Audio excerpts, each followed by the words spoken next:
एक जंगल में एक जिराफ रहता था।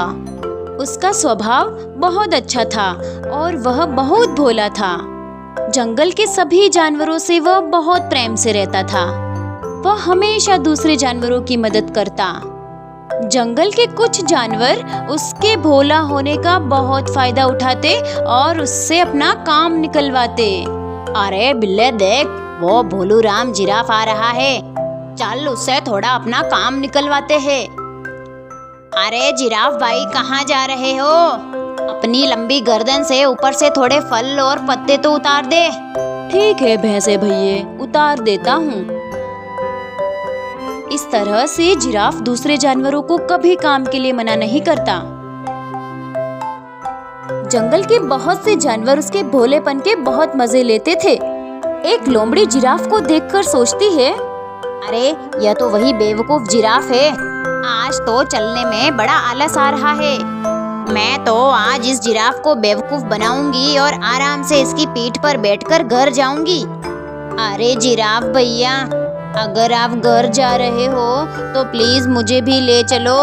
मेरी कमर टूट गई है जिससे मुझे बहुत दर्द हो रहा है। अरे लोमड़ी, तुम मेरी पीठ पर बैठ जाओ, मैं तुम्हें घर छोड़ दूंगा।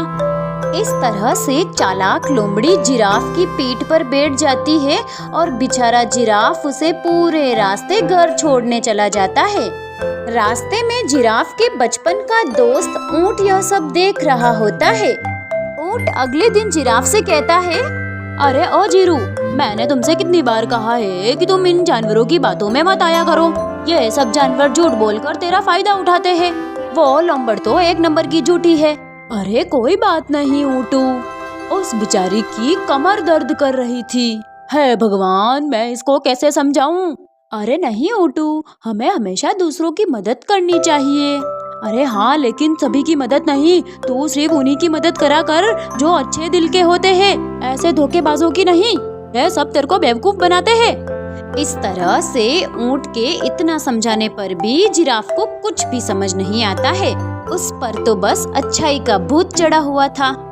एक दिन की बात है, एक भेड़िया जिराफ के घर पे आता है और उससे कहता है, अरे जिराफ भैया, मुझे बहुत बड़ी प्रॉब्लम हो गई है। क्या आप मुझे कुछ दिनों के लिए ये जगह दे सकते हो क्या? मेरे बच्चे बहुत परेशान हो रहे हैं जिराफ भैया। मैं कुछ दिनों बाद आपका घर आपको वापस कर दूंगा। भेड़िए की बात को सुनकर जिराफ को उस पर दया आ जाती है। ठीक है भेड़िए, तुम यहाँ रह सकते हो, मैं जंगल रह लूंगा।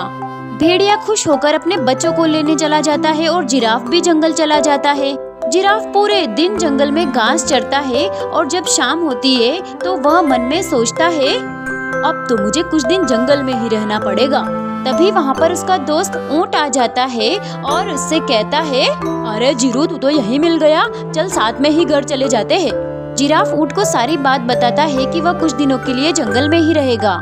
हे भगवान, मैं तुझे कैसे समझाऊं जीरू, तू ये अच्छा बनना कब छोड़ेगा? कभी तू तो इस अच्छाई के चक्कर में मुझे ही बेच डालेगा। तुझे तो भगवान ने जिराफ बनाकर ही गलती कर दी, तुझे तो भोली गाय बनाना था, गाय। अरे कोई बात नहीं ऊँटू, मैं कुछ दिनों बाद अपने घर चला जाऊंगा।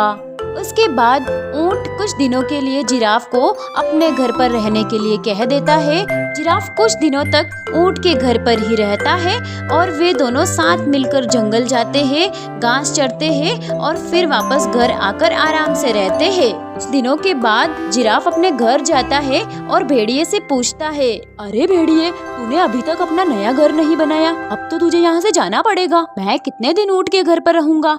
हैं? अपने घर? ये मेरा ही घर है, तो यहाँ से भाग, वरना मैं सभी जानवरों को बुलाकर कहूँगा कि तूने पहले मुझे घर बेचा और अब वापस लेने आया है और मेरे मासूम बच्चों को घर से निकाल रहा है। भेड़िए की बात को सुनकर जिराफ को गुस्सा आ जाता है। इतने दिनों ऊँट के साथ रहकर वह थोड़ा तेज तो बन ही चुका था। वह गुस्से में जोर के मारे इतनी तेज दहाड़ लगाता है कि भेड़िया और उसके बच्चे उसकी दहाड़ को देखकर वहाँ से भाग जाते हैं अब जिराफ को समझ में आ गया होता है कि जानवरों की चिकनी चुपड़ी बातों में नहीं आना चाहिए। इसी तरह एक दिन वह लोमड़ी फिर से जिराफ को पागल बनाकर बातों में उलझाती है और कहती है कि उसकी कमर फिर से दर्द कर रही है। लेकिन इस बार जिराफ को सब पता होता है। जिराफ लोमड़ी को अपनी पीठ पर बिठा तो देता है और उसे रास्ते में घर ले जाते हुए धड़ाम से ऐसे नीचे गिराता है कि उसकी कमर सच में टूट जाती है।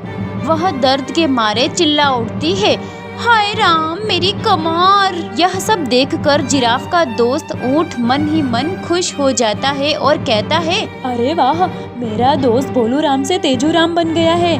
चलो ठीक है, ये तो अच्छा हुआ। तो दोस्तों, इस कहानी से हमें यह शिक्षा मिलती है, हमें इतना अच्छा और इतना भोला भी नहीं बनना चाहिए कि चालबाज लोग हमारा फायदा उठाए।